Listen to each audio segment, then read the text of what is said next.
Hi ನಮಸ್ಕಾರ ಎಲ್ರಿಗೂ welcome back to my YouTube channel. ನಾನು ನಿವೇದಿತಾ. ನಾನು ಇವತ್ತು ನಿಮಗೆ ಶಾವಿಗೆ ಉಪ್ಪಿಟ್ಟು ರೆಸಿಪಿ ಮಾಡಿ ತೋರಿಸ್ತಾ ಇದ್ದೀನಿ. ನನ್ನ ಚಾನಲ್ನ ಇನ್ನೂ ಸಬ್ಸ್ಕ್ರೈಬ್ ಮಾಡ್ಕೊಂಡಿಲ್ಲ ಅಂದರೆ ಸಬ್ಸ್ಕ್ರೈಬ್ ಮಾಡ್ಕೊಳ್ಳಿ, ಹಾಗೆ ಬೆಲ್ ಐಕಾನ್ ಕ್ಲಿಕ್ ಮಾಡ್ಕೊಳ್ಳಿ.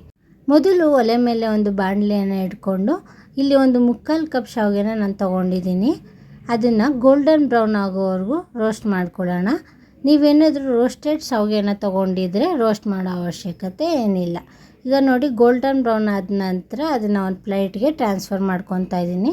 ಮತ್ತು ಅದೇ ಬಾಣಲಿಯನ್ನು ಒಲೆ ಮೇಲೆ ಇಟ್ಕೊಂಡು ಅದಕ್ಕೆ ಸ್ವಲ್ಪ ಎಣ್ಣೆ ಕಾದ ನಂತರ ಸಾಸಿವೆ, ಜೀರಿಗೆ ಚಟಪಟ ಸಿಡಿದ ನಂತರ ಕಡಲೆಬೇಳೆ, ಉದ್ದಿನಬೇಳೆನ ಸ್ವಲ್ಪ ಫ್ರೈ ಮಾಡ್ಕೊಂಡು ಕರ್ಬೇವಿನ ಸೊಪ್ಪು ಮತ್ತು 5 ಸೀಳಿರೋಂಥ ಹಸಿಮೆಣ್ಸಿನ್ಕಾಯಿ ಹಾಕ್ಕೊಂಡು ಸ್ವಲ್ಪ ಬಾಡಿಸ್ಕೊಳ್ಳೋಣ.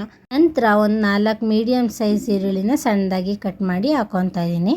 ಅದು ಗೋಲ್ಡನ್ ಬ್ರೌನ್ ಸಾಫ್ಟ್ ಆಗೋವರೆಗೂ ಫ್ರೈ ಮಾಡ್ಕೊಂಡು ಈಗ ಇದಕ್ಕೆ ಸಣ್ಣದಾಗಿ ಕಟ್ ಮಾಡ್ಕೊಂಡಿರುವಂಥ ಬೀನ್ಸ್, ಕ್ಯಾರೆಟ್ ಮತ್ತು ಗೆಡ್ಡೆಕೋಸನ್ನ ಆ್ಯಡ್ ಮಾಡ್ಕೊತಾ ಇದ್ದೀನಿ.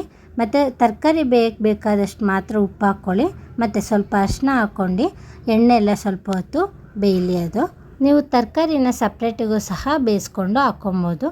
ಈಗ ತರಕಾರಿ ಎಲ್ಲ ಸ್ವಲ್ಪ ಬೆಂದ ನಂತರ ನಾನು ಶಾವಿಗೆ ಏನು ತೊಗೊಂಡಿದ್ದೀನಿ ಅದೇ ಅಳತೆಯಲ್ಲಿ 2 ಕಪ್ ನೀರನ್ನ ತೊಗೊತಾ ಇದ್ದೀನಿ.